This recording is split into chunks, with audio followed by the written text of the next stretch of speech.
Hello, Fancy Go World. Today we'll be talking about blood transfusion science.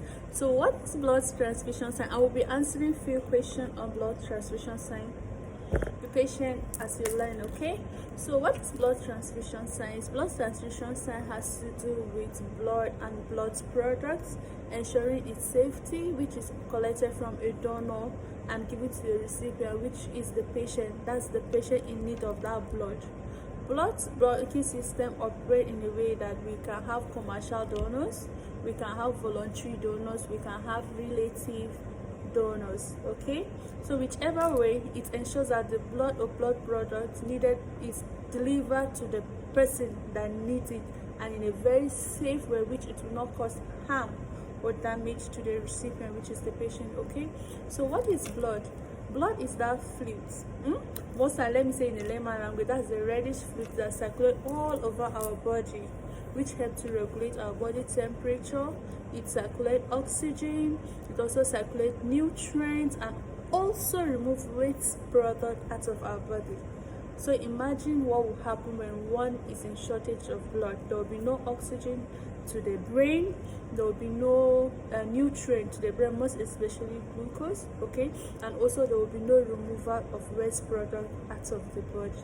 So blood and blood products is very essential and important to the human system. That's why blood banking system should be well advocated to. That's why I picked this particular topic. Okay, so what are the components of blood? We have plasma, we have white blood cell, we have platelet, we have red blood cell, and each have their unique function. For plasma, we have other dissolved mineral in them. We have antibodies. That's where we have a lot of things dissolved in the plasma. Okay, we have electrolyte, which help in sending signals. It also helps to nerves, the brain, and also in muscles contraction. So it's very important to the human system. We also have the white blood cell, which help to fight our immune system against diseases. We also have the red blood cell, which also helps to carry oxygen around our body and also nutrients. We also have the platelets, which help in clot formation in case of either bleeding, cuts, or prick. That's what is triggered to produce clots to prevent us from having excess bleeding. Okay, so who can donate blood? Anybody can donate blood, and not everybody can donate blood. The thing is that for you to know if you are eligible or not to donate blood, you have to walk to any hospital facility or any blood banking system around you. Introduce yourself and tell them that you're a voluntary donor. They will be the one to ask you certain questions. And once you meet that a certain criteria for donation, they now go ahead to pick or to take your blood sample to run certain tests such as your blood group, your pack serum, that's the volume PCV, the volume of your red cell. It has to be sufficient for you and also for the person you are donating. Once it's low, then you may be disqualified to give the blood because it may have an effect on you. Okay, so they will check a lot of things, and if you're qualified for it, they will now tell you that okay, now you can be a donor. But if you're not qualified for it, you deserve the right to know why you're disqualified to donate. Okay, and who needs this blood? Of course, nobody wants to take another blood on a normal day. Everybody wants to have his or her own, but most time we don't plan for these things. Okay, so a lot of people out there need your blood to survive.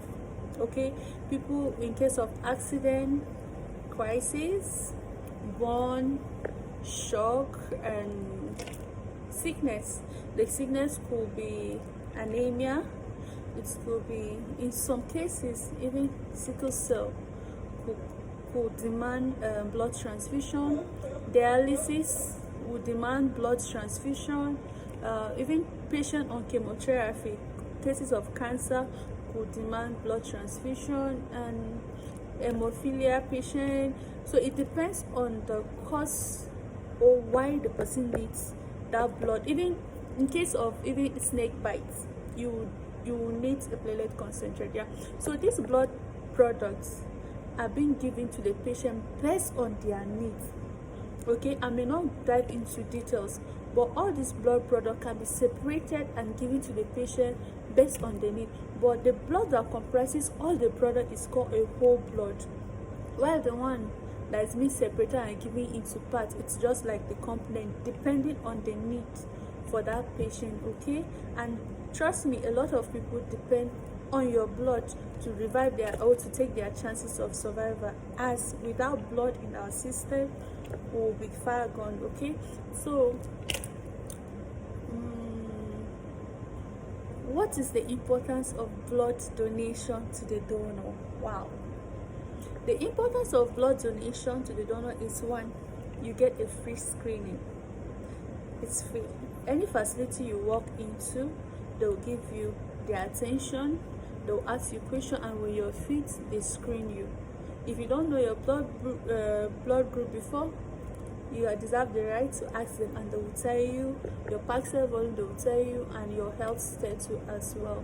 And in case of any complication, they may refer you to the doctor, okay, so that you have a proper medical attention. And another advantage is that donating your blood help your system to regulate iron, or to lower iron for people that may have cases of high iron in their blood. Okay, and also it helps to lower the risk of having cancer, and it also trigger your own immune system, your own body to produce more blood. Okay, so it's important that you donate. And the disadvantage, I don't think donating blood have much disadvantage. The highest you may feel is dizziness, little of dehydration, because the human's body, like in general, it has like 1 to 5 liters of blood. Most adults have roughly 5 liters of blood in them, and the only portion which is being taken is just 450 ml into the blood bank, and that 450 ml can sustain and revive somebody, and your body will generally adjust just within 1 to 2 days to cover it up. So how long would one donate blood yearly? Okay, it takes at least, when you donate, it takes like 3 months, then you donate again. Your body have a way of covering up or reproducing just blood cells. Okay, and the next question is how safe is the blood? How safe is the blood? How safe is the blood? Well, to me, I feel most blood are safe, because most hospital facilities ensure that they check for blood transmittable diseases that are deadly and not curable. We have screening kits of different types and different category, and machines that are put in check to ensure that for every blood that is being issued to a recipient, it's being cross-matched, it's being thoroughly checked to see that if the patient and the donor are compatible. And also they normally screen this blood to rule out any transmission or any transmittable disease that are very dangerous to human or harmful. Like for cases of let's say malaria parasite, it's a disease that can be transmitted from one blood to another, but it has drugs and it's curable. So in the cases of such, you can transfuse that blood and you treat the person, of course, from malaria parasite. But for cases of HIV and hepatitis that are not medically curable, of course you cannot risk such blood to a patient. You cannot save a life and still take a life. Okay, so most blood are safe because they check thoroughly for syphilis, and syphilis is one of the diseases that can be in the system and affect the brain after 10 years, which could lead to a psychological disorder and eventually death. So such diseases are thoroughly checked in most blood banking system. They are checked before they are even safe in the refrigerator. Okay.